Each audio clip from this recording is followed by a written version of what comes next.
Tea tonight. Adarsha Chitralaya private limited banner పై సుప్రసిద్ధ దర్శకుడు రవిరాజ పినిశెట్టి తనయుడు ఆది పినిశెట్టి హీరోగా మరొక కుమారుడు సత్యప్రభాస్ పినిశెట్టి స్వీయ దర్శకత్వంలో నిర్మిస్తున్న చిత్రం యొక్క షూటింగ్ హైదరాబాద్లో శరవేగంగా జరుగుతుంది. ఈ చిత్రం యొక్క స్టిల్స్ ఇటీవల రిలీజ్ చేశారు. ఇప్పుడు ఆ ఎక్స్క్లూజివ్ స్టిల్స్ మీకోసం.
నిర్మాత రవిశంకర్ ప్రసాద్, దర్శకుడు బిఎల్వి ప్రసాద్, హీరో కమలాకర్. తెలుగు ఇండస్ట్రీకి సంబంధించిన ఈ ముగ్గురు ఒకే వారంలో కన్నుమూశారు. నిర్మాత రవిశంకర్ ప్రసాద్ గారి మరణ వార్త విన్న అనంతరం చెన్నైలోని సినీ కార్మిక సంఘాలు స్వచ్ఛందంగా తమ కార్యక్రమాలను నిలిపివేశాయి. తెలుగు చలనచిత్ర వాణిజ్య మండలి కార్యాలయంలో దర్శకుల సంఘం ఆధ్వర్యంలో సంతాప సభను నిర్వహించారు. ఆ విశేషాలు మీకోసం.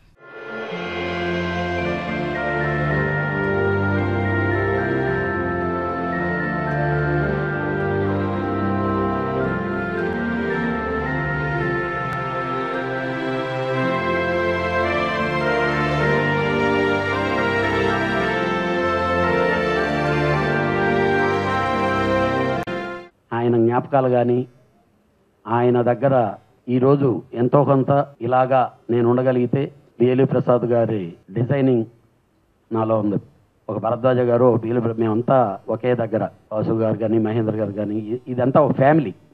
రెగ్యులర్ మాదాల రంగారావు గారు, ఆ సీతమ్మ కాలనీ ఎక్స్టెన్షన్ తేనంపేటలో అంటే ఇది ఒక ఫ్యామిలీ లాగా ఒక బడ్జెట్ అనే సినిమాలు తీయటం అనేది, చిన్న సినిమాల్ని చెయ్యాలి అనే దాని మీద ఇది చేసినటువంటి మహానుభావుడు ఆయన ఆత్మకి శాంతి కలగాలి. ఆ కుటుంబంకి మన ఇండస్ట్రీ నుంచి డెఫినెట్గా అండ ఉంటుందని చెప్పి నేను కోరుకుంటున్నాను.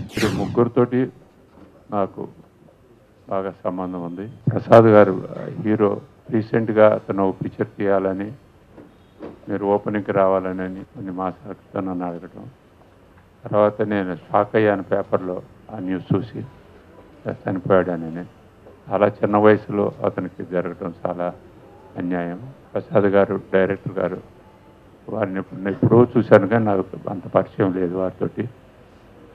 వారు కూడా చాలా పిక్చర్స్ తీసి ఇప్పుడు మన బాలయ్య గారు చెప్తా ఉన్నారు, వారు కోమాలో ఉండి చాలా సంవత్సరాలు బాధపడి ప్రాణం పోయిందని.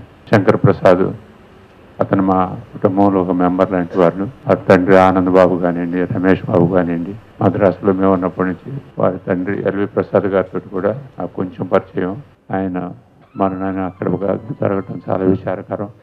ఏమైనా ఈ ముగ్గురు కూడా ప్రాణాలు వదులుకోవటం మనకి పరిశ్రమకు చాలా తీరం లోటుగా భావిస్తున్నాం. ఒకే వారంలో చలనచిత్ర పరిశ్రమకు సంబంధించిన ఒక నిర్మాత, ఒక దర్శకుడు, ఒక హీరో ముగ్గురు సరిపోవడం చాలా బాధాకరం అనిపించింది. ముగ్గురు కూడా మధ్య వయసులో ఉన్న వాళ్ళిద్దరైతే యుక్త వయసులో ఉన్నతను ఒకరు.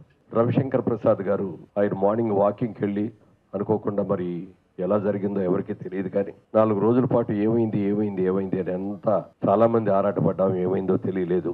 చివరికి గోదావరి నదిలో శవంగా తేలారు. ఆయన చాలా దురదృష్టం. ఇండస్ట్రీలో ఒక ముఖ్యమైన భాగంగా ఉన్నటువంటి రవిశంకర్ ప్రసాద్ గారి హఠాత్ మరణానికి చింతిస్తూ వారి ఆత్మకు శాంతి కలగాలని వారి కుటుంబ సభ్యులకు మూవీ ఆర్టిస్ట్ అసోసియేషన్ తరఫున ప్రగాఢ సానుభూతి తెలియజేస్తున్నాను.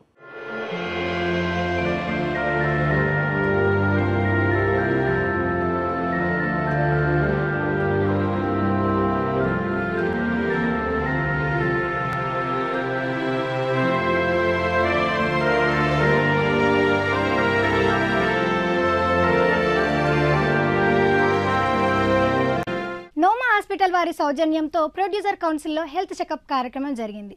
ఈ కార్యక్రమానికి ప్రముఖ నిర్మాత దిల్ రాజు హాజరవగా ప్రొడ్యూసర్ కౌన్సిల్ మెంబర్స్కి నోమో హాస్పిటల్ వారు ఫ్రీగా హెల్త్ చెకప్ చేశారు. ఆ విశేషాలు మీకోసం.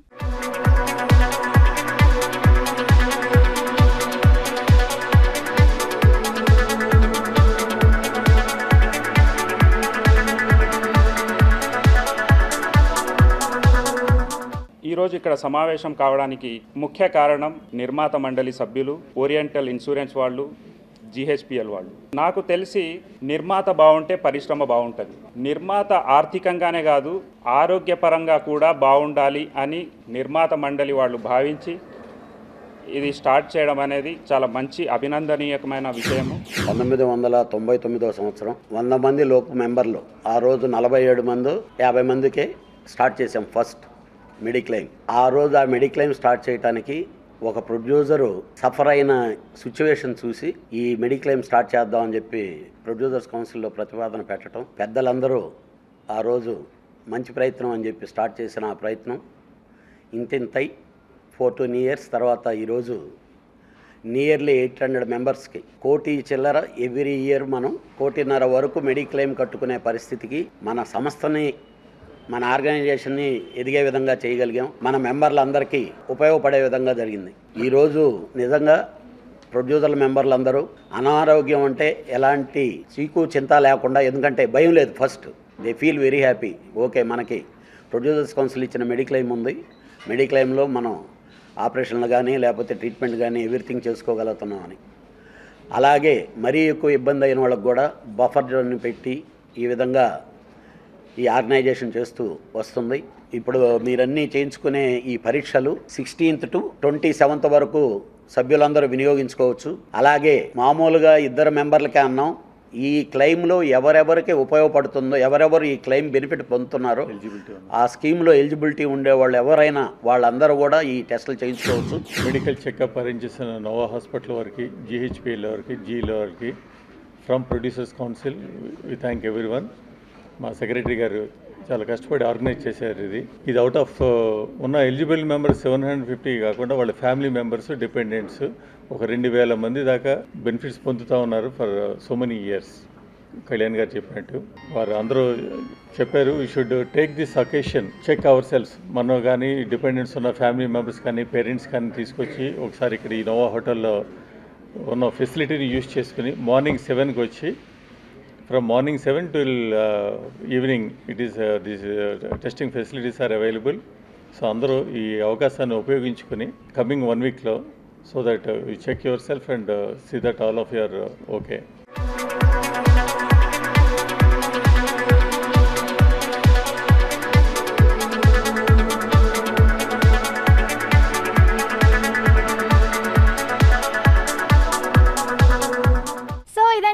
T2 నైట్ చూసి బాగా ఎంజాయ్ చేశారు కదా.